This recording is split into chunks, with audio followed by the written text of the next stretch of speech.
The courtroom wasn't supposed to feel like a funeral, but it did. Tiny walked in, ready to fight for her truth, and walked out shattered by one sentence. Cameras flashed, microphones clicked, and T.I. King leaned forward like a man rehearsing his cruelty.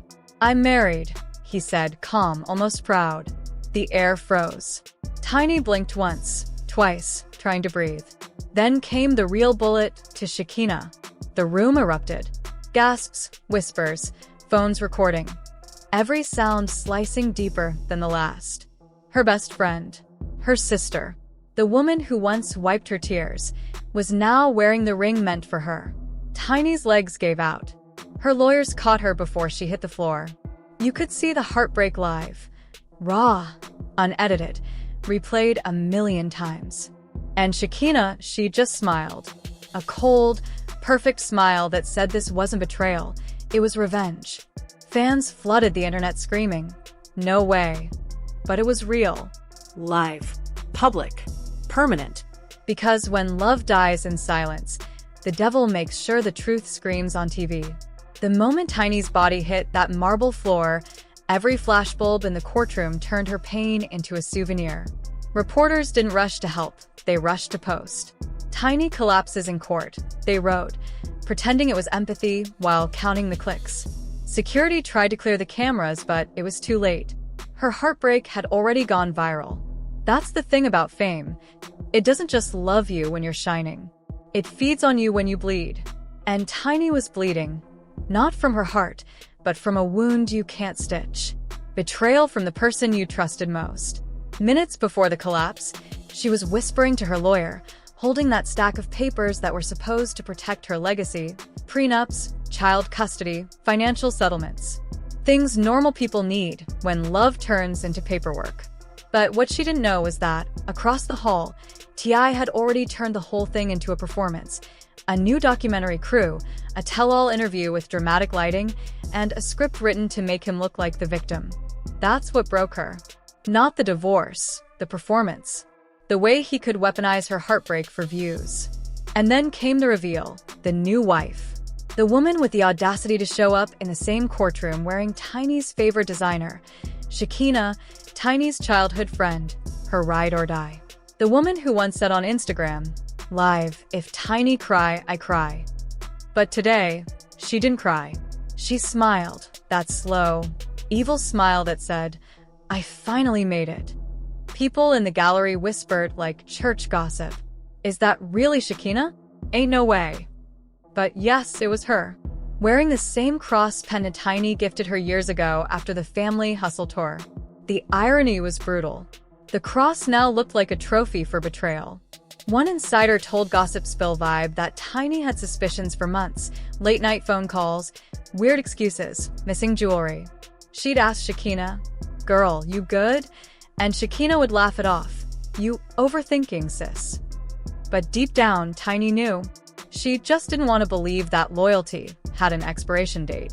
And T.I., he played it like a chess master, a man who knew how to turn chaos into control. He'd been hinting at a new chapter for months, posting cryptic captions like, "Real love, don't hide." Fans thought it was promotion for his album. Turns out it was a teaser for his new marriage. What made it worse was how clean the betrayal looked. No affair rumors, no paparazzi shots. Just a cold, organized reveal. Like they'd rehearsed it. People inside the courtroom said Shekinah kept her eyes locked on Tiny the whole time, like she wanted her to feel every second of humiliation. Tiny's lawyer begged for a recess, but T.I.'s team refused. "Let the record show," they said, "that Mr. Harris has moved on." The judge sighed, reporters smirked, and Tiny sat there, realizing that even justice wasn't designed for heartbreak. Outside the courthouse, fans were losing their minds. One TikTok clip showed a fan screaming, "Not Shekinah, anybody but her." Another video had millions of views, a side-by-side of old clips where Shekinah defended Tiny against haters. The comments were pure chaos. "She was plotting from day one," someone wrote. Another said, "Tiny fed that girl, and she bit the hand clean off." But the most viral comment read, "Imagine calling your best friend your maid of honor, only for her to become the wife." that one broke the internet.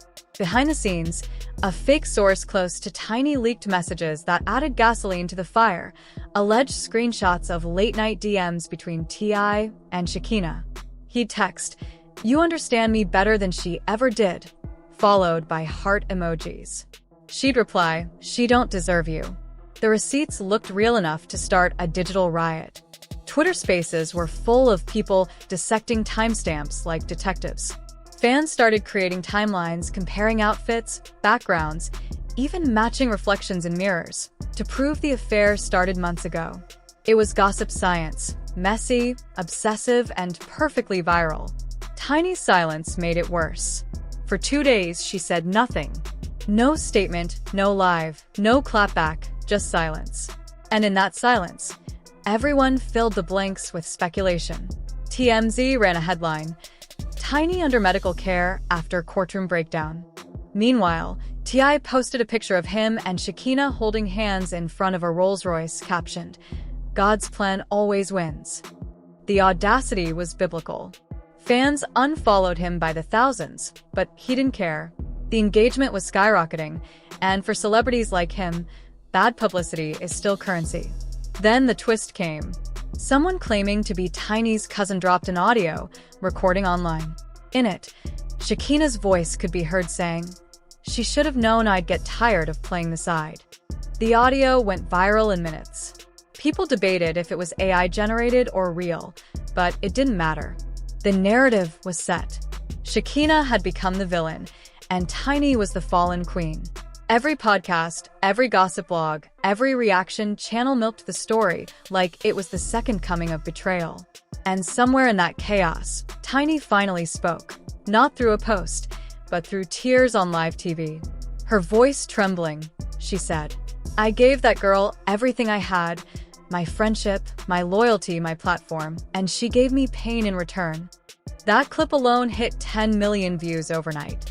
Fans flooded her comments with hearts and crying emojis. Some said she looked broken. Others said she looked free. But everyone agreed, nobody deserved that kind of betrayal. Still, the internet has a short memory.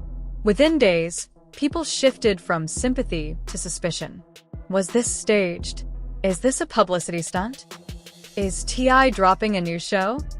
That's the curse of fame. No one believes your pain is real anymore. Every tear becomes content. Every heartbreak becomes a headline. And Tiny, caught between grief and gossip, didn't know which hurt worse, losing her husband or losing her best friend to him. By week's end, new rumors started to surface, ones that flipped the story again. Anonymous insiders whispered that T.I. and Shekinah's marriage wasn't even legal. Some claimed it was a staged ceremony meant to trigger Tiny, push her over the edge emotionally, and secure public sympathy for a new reality series. It sounded crazy, but in Hollywood, crazy usually just means plausible. Screenshots started leaking of production documents titled "Love After Loyalty," the Harris redemption arc. Fans connected the dots instantly. If it was true, then Tiny's pain wasn't just real. It was also recorded, edited, and monetized. Shekinah went live that night, tearfully denying everything. She said, "Y'all don't know what it's like to love somebody who's been broken for years. I didn't steal nobody's man. I healed him." But nobody bought it. The comments were brutal. "Girl, you healed your way into his house. You're not a healer. You're a homewrecker. This ain't self-love. This is self-promotion." Every influencer and gossip blogger had an opinion. Some defended Shekinah, saying love can't be stolen, it can only be offered. Others said she was the final proof that loyalty is extinct in the influencer era. The debate split the internet in half. Hashtags like #TeamTiny and #Shekinah said what trended for days. Memes, edits, and fan animations flooded TikTok. Tiny crying to sad music, T.I. smirking behind luxury cars, Shekinah doing interviews with heavy makeup and a fake smile. It became digital theater. Heartbreak as content, betrayal as currency. Meanwhile, Tiny disappeared from the public eye completely. She stopped posting, stopped performing, stopped showing up anywhere. Fans said she was in healing mode, but insiders claimed she was in a deep depression. T.I., on the other hand, was everywhere: club appearances, interviews, podcasts, smiling like a man who'd rewritten his story. When asked about Tiny, he simply said, "We all outgrow people. Some just can't handle it." That one sentence was enough to send the internet into meltdown. Outgrow people? One fan posted. You mean betray them? But no matter how loud the outrage got, the damage was done. Tiny's silence became her only power, and her fans, her only army. They flooded Shakina's lives with hate comments, spammed T.I.'s posts with broken heart emojis, and even started a petition to boycott Betrayal TV, claiming the show exploited women's pain for profit. The petition hit over 100,000 signatures in a week. For a brief moment, it felt like justice, like the internet had remembered its humanity. But then, as always, something new trended. A celebrity scandal bigger, fresher, and more outrageous took over the feeds. And just like that, Tiny's heartbreak was replaced by another headline. Because in this digital age, pain has an expiration date.